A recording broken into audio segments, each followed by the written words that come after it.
بسم اللہ الرحمن الرحیم۔ سامعین کرام، السلام علیکم۔ امریکی ریاست ٹیکساس کا ایک عیسائی نوجوان تھا جس کا بیماری کے باعث پورا جسم مفلوج ہو چکا تھا اور تقریباً 10 سال سے ایک نرسنگ ہوم کے بستر پر بے بس پڑا ہوا تھا۔ گھر والوں نے اس کو ایک کمپیوٹر لے کر دیا ہوا تھا جو آواز یعنی وائس کمانڈ پر چلتا تھا۔ یہی کمپیوٹر اس کا واحد سہارا تھا جس سے وہ آواز کے ذریعے چیزیں سرچ کرتا تھا۔ نرسنگ ہوم میں ایک مریض اس کا دوست تھا جس کو جگر کے ٹرانسپلانٹ کی ضرورت تھی۔ ایک دن اس کے دوست کو اطلاع دی گئی کہ ایک ڈونر مل گیا ہے۔ وہ بہت خوش ہوا اور اس نے کہا کہ رابرٹ، میں تمہیں بہت یاد کروں گا مگر اب مجھے جانا ہوگا۔ بدقسمتی سے دوست کا ٹرانسپلانٹ کامیاب نہ ہوا اور اس کی سرجری کے دوران ہی موت واقع ہو گئی۔ اس مرحوم دوست کی بہن نے اس کا کراس سلیب کا نشان رابرٹ کو یادگار کے طور پر دے دیا اور رابرٹ کے بستر کے ساتھ وہ کراس لٹکا دیا۔ ایک دن رابرٹ نے خواب میں ایک آدمی کو دیکھا۔ اس آدمی نے اپنا نام محمد بتایا اور کہا کہ اللہ تعالیٰ نے تمام انبیاء کرام علیہم الصلاۃ والسلام کو اس لیے نہیں بھیجا تھا کہ لوگ انبیاء کرام کی ہی عبادت شروع کر دیں۔ اللہ تعالیٰ نے انبیاء کرام کو صرف اس لیے بھیجا تھا تاکہ لوگ اللہ تعالیٰ کی عبادت کریں۔ حضرت عیسیٰ ایک بشر انسان تھے جو بازاروں میں چلتے پھرتے اور کھاتے پیتے تھے۔ جب خواب ختم ہوا تو رابرٹ کو بس اتنا ہی یاد رہا کہ عیسیٰ ایک انسان تھے، اور یہ بات اسے محمد نامی ایک شخص نے بتائی۔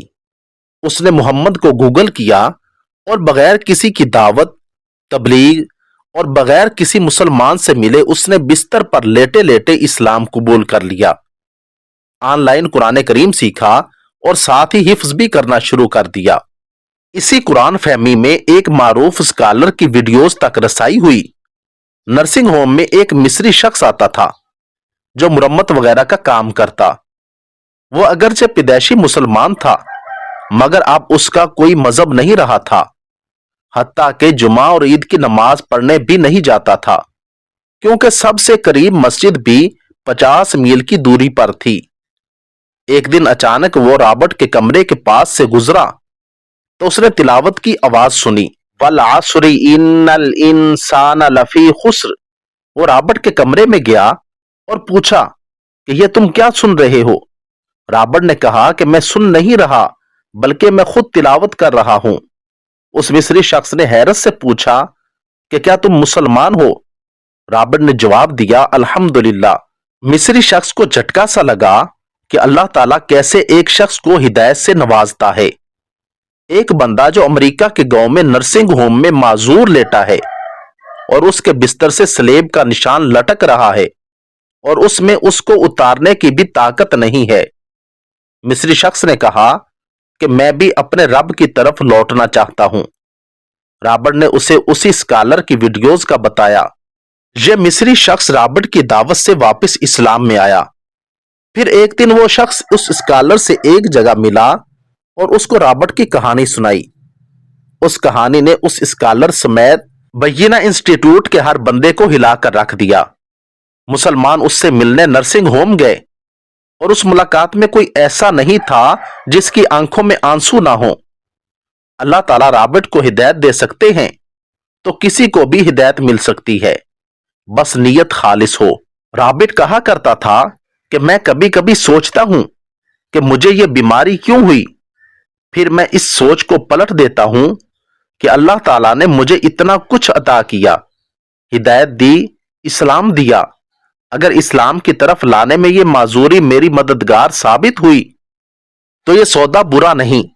یقین جانیے، اگر کوئی انسان یہ شکوہ کر سکتا کہ اگر خدا ہوتا تو میں اس حال میں کیوں ہوتا، تو وہ گردن سے نیچے تک کے معذور جسم والا یہ انسان رابرٹ ہوتا، لیکن وہ اس حال میں ہوتا تھا کہ اس سے زیادہ پرنور اور پرسکون چہرے والا کوئی اور نہیں دیکھا۔ وہ زندگی سے اس قدر مطمئن تھا اور اتنے لوگوں کی ہدایت کا ذریعہ بنا کہ بڑے بڑے اسکالرز اس کو اپنا شیخ اور استاد کہتے ہیں۔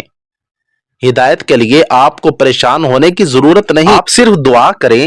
ہدایت تو ہمارے آس پاس، ہمارے ارد گرد ہے، یہ اللہ کی طرف سے آتی ہے، اس کا تعلق نیت سے ہے، دل سے ہے، پھر چاہے اصحاب کہف ہوں یا رابرٹ ڈیویلا، اللہ تعالیٰ ان سب کو اپنے خاص بندوں میں شامل کر لیتا تھا۔ اللہ تعالیٰ ہمیں بھی اپنے نیک اور ہدایت یافتہ لوگوں میں شامل فرما کر سمجھ اور عمل کی توفیق عطا فرمائے، آمین ثم آمین۔ اگر آپ کو میری یہ ویڈیو اچھی لگی ہو تو ویڈیو کو لائک، چینل کو سبسکرائب اور ساتھ دیے گئے بیل آئیکن کے بٹن کو ضرور دبا دیں۔ شکریہ، والسلام۔